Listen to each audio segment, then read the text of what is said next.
For today's video guys, kahit bumabagyo dito sa India, is manonood kami ng movie. Indian movies guys, kasi kahit hindi ko maintindihan, pero sumama pa rin ako kasi ayaw kong maiwan sa bahay. Ang pinanood pala namin is hindi movie kundi Gujarati movie. Yung kumbaga sa sa Pilipinas pa is Bisaya movie or Ilocano movie, yung ganon. Meron silang mga ganon guys. Then ito yung kabuuan dito sa sinihan guys. Alam mo ang kagandahan dito sa lugar ng partner kong Indiano kasi maraming sinihan, maraming grocery, hindi ka mawaward kahit saan gusto mong pumunta, maraming shopping, ganon. 10 minutes lang to sa kanilang bahay. Sobrang lapit talaga guys. Yung nakita nyo yung unang picture, yun yung papanoorin namin.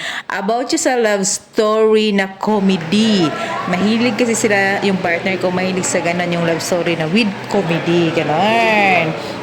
Siyempre, unang-una, bibili ka ng popcorn at saka drinks.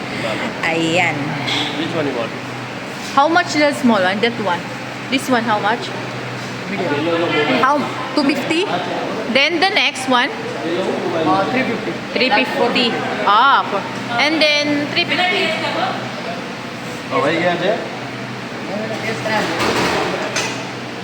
At dito nga sa India guys, is pwedeng mag-free taste. Kahit sa mga ice cream guys, pag bumili ka halimbawa, hindi mo sure yung lasa ng ice cream na yun. Pwedeng free taste. Ganon dito sa India guys. Ayan na nga, yung napili ko. Siyempre ako yung masusunod. Ang napili is yung cheese ang flavor at saka yung maliit lang ang kinuha. Yung 250 lang. Yung itimang kulay ng box. Kasi nga ako lang naman daw ang kakain. Kaya okay. Ayan na, naglali sila dyan guys kasi nga ang gusto ng partner ko is yung malaki na 450. Ang gusto naman ang aking hipag is yung maliit nga lang daw kasi ayaw niya ako doon kakain kaya maliit lang. Ay, ayan na guys.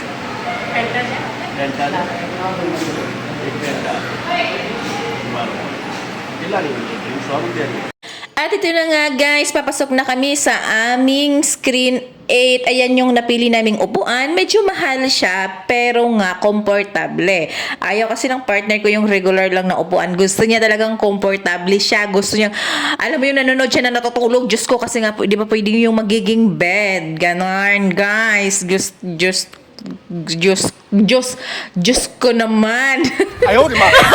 kasi di ba ako malaki-laki din yung diferensya kaysa dun sa regular na upuan, yung normal na upuan. Ito, tignan nyo guys, ang ganda. Ayan, nakita nyo, di ba?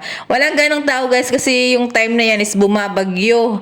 Halos konti lang yung tao dyan. Mga siguro 10 tao lang yung nanood.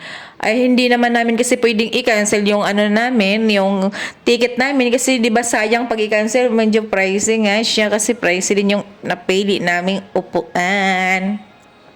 Ayan na nga, magi-start na nga yung movie kahit hindi ko maintindihan pero nag-gets ko naman guys kasi siyempre, di ba, marunong naman tayo magbasa ng ng mga action, mga action language, ano ba tawag dun? Yun, yan pala yung pinanood namin guys. Thank you for watching.